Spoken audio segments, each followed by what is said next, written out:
కన్యా రాశి వారికి ఈ వారం చాలా అనుకూలంగా ఉంది. వ్యాపార అభివృద్ధి చక్కగా ఉంటుంది.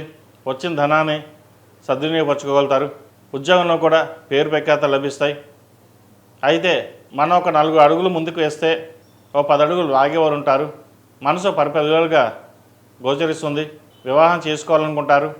వివాహ ప్రయత్నాలు ప్రారంభిస్తారు. సంబంధాలు చేదాకా వచ్చి చేజారిపోతూ ఉంటాయి. ఏదైనా ఇన్వెస్ట్మెంట్ చేద్దాం అనుకుంటారు, అది ఇంకో చోట ఖర్చు అవుతుంది. ఇలాగా అన్నీ బాగానే ఉన్నాయనిపిస్తుంది, కానీ ధనం విషయంలోనే అటు ఇటుగా ఉంటుంది. కెరీర్ పరంగా, వ్యాపార పరంగా పేరు ప్రఖ్యాతలు బాగుంటాయి. ఆ విషయంలో ఎటువంటి ఢోకా లేదు. అయితే ధనం విషయంలోనే చాలా జాగ్రత్త వహించాలి. మీకున్న తెలివితేటలకి మంచి అవకాశాలు కలిసి వస్తాయి.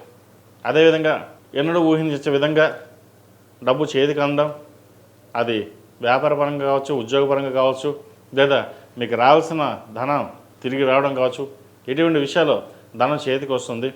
వచ్చిన దానిని సక్రమంగా ఉపయోగించడం చెప్పదగినది.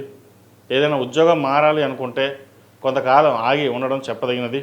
సహోదరి మధ్య మంచి సఖ్యత ఏర్పడుతుంది. అయితే కోపతాపాలకు మీరు దూరంగా ఉండడం చెప్పదగినది. నలుగురితో కలిసి సరదాగా ఉండాలి, నలుగురితో పాటు మనం ఉండాలి అన్న భావన మీకు ఏర్పడుతుంది.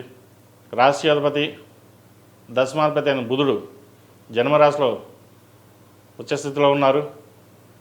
వ్యయాధిపతి అయిన రవి కూడా జన్మరాశిలో ఉన్నారు. ప్రభుత్వ పరంగా రావాల్సిన బెనిఫిట్స్ ఏవైతే ఉన్నాయో మీకు లభిస్తాయి. ఈ రాశిలో జన్మించిన విద్యార్థులకు కాలం అనుకూలంగా ఉంది. విదేశాలకు వెళ్ళాలన్న మీ కోరిక నెరవేరుతుంది. అయితే డాక్యుమెంట్ విషయంలో చిన్న చిన్న ఇబ్బందులు ఉంటాయి. అవేం పట్టించుకోకుండా వాటి విషయంలో కాస్త జాగ్రత్త వహించి సబ్మిషన్ మటుకు జాగ్రత్త చేయండి. ఈ రాశిలో జన్మించిన స్త్రీలకు వృత్తి ఉద్యోగాల పరంగా, వ్యాపార పరంగా అనుకూలంగా ఉంది.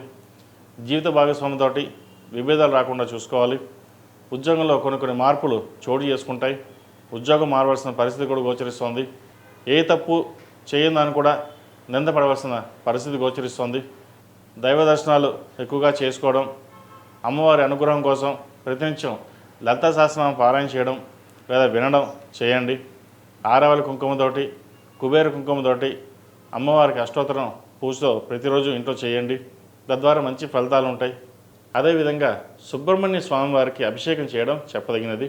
ఈ రాశిలో జన్మించిన వారికి కలిసి వచ్చే సంఖ్య 8, కలిసి వచ్చే రంగు లైట్ ఎల్లో. ఏదైనా పని మీద బయటకు వెళ్ళినప్పుడు బుధవారం నాడు కానీ శనివారం నాడు కానీ వెళ్ళండి. మంచి ఫలితాలు సంప్రాప్తిస్తాయి.